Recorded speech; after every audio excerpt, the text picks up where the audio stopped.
സ്വാഭാവികമായിട്ട് ഒരു സ്ത്രീയുടെ ശത്രുവാണ് മറ്റൊരു സ്ത്രീ അല്ലേ?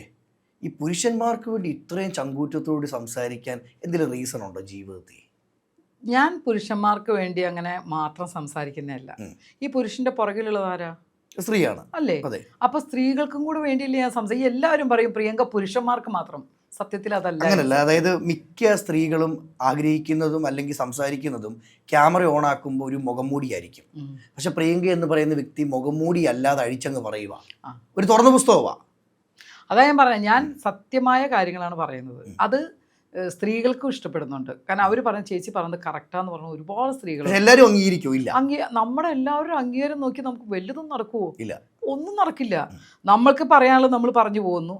ഇഷ്ടപ്പെട്ട ജനങ്ങൾക്കറിയാം അത് പുരുഷന്മാർ സ്വീകരിക്കുന്നുണ്ട്, സ്ത്രീകളും സ്വീകരിക്കുന്നുണ്ട്. പിന്നെ ഇത് രണ്ടും ഇല്ലാത്ത ആൾക്കാരെ സ്വീകരിക്കാൻ നമുക്കൊന്നും ചെയ്യാൻ പറ്റില്ല. അവർ അങ്ങനെ തന്നെ ചിന്തിച്ചോട്ടെ എന്ന് വിചാരിക്കണം. ഈ പണ്ട് മുതൽക്ക് ആൾക്കാരുടെ മുഖത്ത് നോക്കി മറുപടി കൊടുക്കുന്ന ഒരു വ്യക്തിയാണോ പ്രിയങ്ക? ഞാൻ പണ്ട് എന്ന് പറഞ്ഞാൽ ഒത്തിരി പണ്ടൊന്നും ഞാൻ ഒരിക്കലും ഒരാളുടെ മുഖത്ത് പോലും നോക്കി സംസാരിക്കാത്ത ഒരു മിണ്ടാപ്പൂച്ചയായിരുന്നു. ആ സത്യമായിട്ടും മിണ്ടാപ്പൂച്ച കല ഉടയ്ക്കോ? ഇല്ല.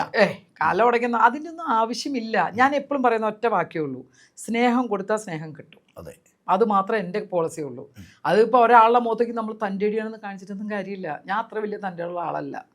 സാധാരണ ഒരു സ്ത്രീയാണ് ഞാൻ.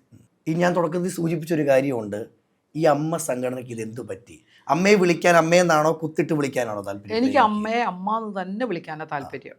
അല്ല, കണ്ടവര് പറയുന്ന വാക്ക് കേൾക്കാൻ താല്പര്യം. ഞാൻ പറയട്ടെ, പലരും പലതും പറയും. നമ്മുടെ മനസ്സിൽ തോന്നുന്നത്, എൻ്റെ നിലപാടാണ്, അമ്മ എന്ന് പറയുന്ന സംഘടന അത് അമ്മ തന്നെയാണ്. എൻ്റെ പേഴ്സണലായിട്ട് എൻ്റെ കാര്യങ്ങളെ ഞാൻ പറയാറുള്ളൂ. മറ്റുള്ളവർ കുത്തിടുവോ കോമ ഇടുന്നൊന്നും എൻ്റെ വിഷയമല്ല. അമ്മ എന്ന് പറയുന്ന സംഘടന എന്താണ്? അമ്മ എന്ന് പറഞ്ഞാൽ എന്താണ്? ഒരു മാതൃത്വം എന്നുള്ള ഇതിലല്ലേ നമ്മൾ കാണുന്നത്, മാതൃസ്നേഹം അല്ലേ? ആ ഒരു സ്നേഹം അമ്മയ്ക്കകത്ത് എല്ലാവർക്കും ഉണ്ട്.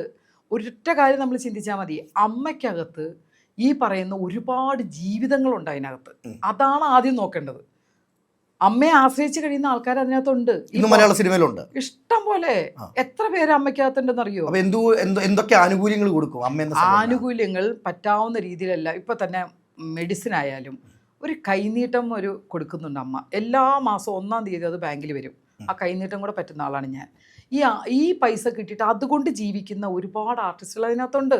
ഈ അമ്മയുടെ പൈസ കൈപ്പറ്റിയിട്ട് അല്ലെ അമ്മയുടെ അന്നം കഴിച്ചിട്ട് പിന്നിൽ നിന്ന് കുറ്റം പറയുന്ന ഒരു വ്യക്തിയാണോ പ്രിയങ്ക? ഞാൻ ഒരിക്കലും ഇന്ന് വരെ അമ്മ എന്ന് പറഞ്ഞ അസോസിയേഷനെ തുടക്കം മുതലുള്ള ആളാണ് ഞാൻ.